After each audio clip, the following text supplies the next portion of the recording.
agree with you on that. And I think what I also hear, and just to kind of paraphrase, is a lot of self-awareness, right? So for some people, it's definitely a spiritual journey. It's a faith-filled journey. For other people, the journey may look different. For me, I'm with you. I was raised Catholic, right? And non-denominational Christian.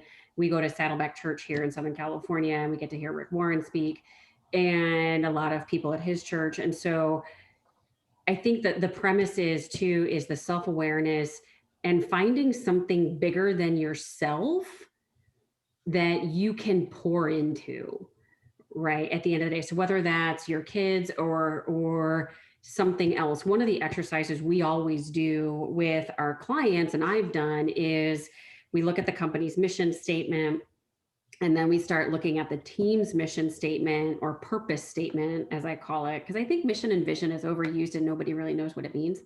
And I think a purpose statement's pretty clear. So we'll take a company mission statement, and we work with the leadership, and we work with the team, and we say, hey, let's create a team purpose statement.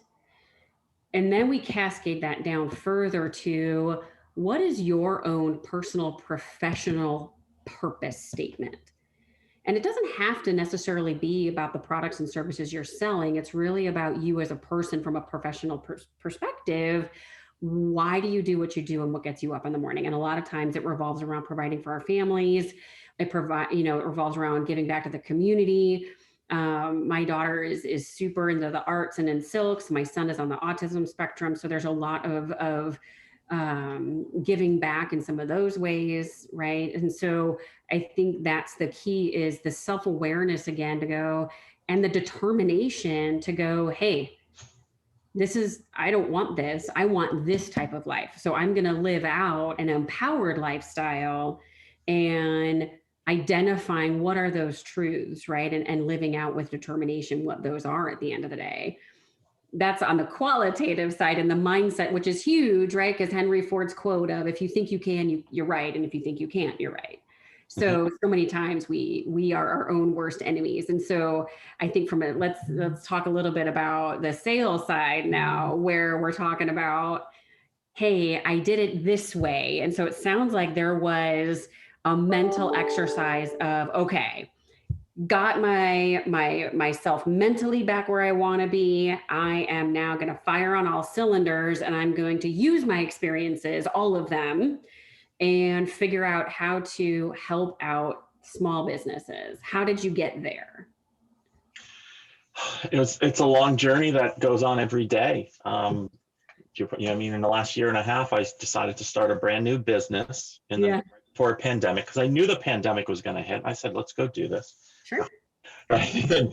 But we've been successful because of all those experiences, and that you just got to let experience guide you. And I have this conversation with both my boys. They're 20 and 27 now.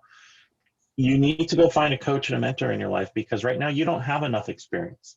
So you got to go get it from someone else. And if you can do that, you can accomplish anything. And understand that life doesn't go in a straight line to where you want to go. We've all seen graphs, and you're going to end up places you don't want to be. But if you can go get those people to help you share learn from their experiences while you create your own to learn from, you'll get to where you want to. And that's sales, right? And that also is creating stories. And the book that I'm working on now, one of the chapters is great salespeople tell great stories.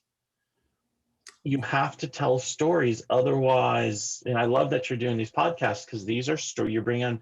You're sharing your own stories. Also, we all get to share these stories that people will learn from, versus go read a book and you got to do A plus B. And that's part of it. But what's the story and the example of it? My writers helped me with my book. The biggest thing he's done is he goes, great, I want a story. Let me ask you some questions. And he gets stories out of me, because, if I'm just trying to say it, I'm not good at it. But you put me in a sales meeting, whatever happens, all of a sudden, listen, I've been working for over 30 years. Yeah. Another 20 years of living, a story just comes out. Right. So, in that sales, but you got to get your stories.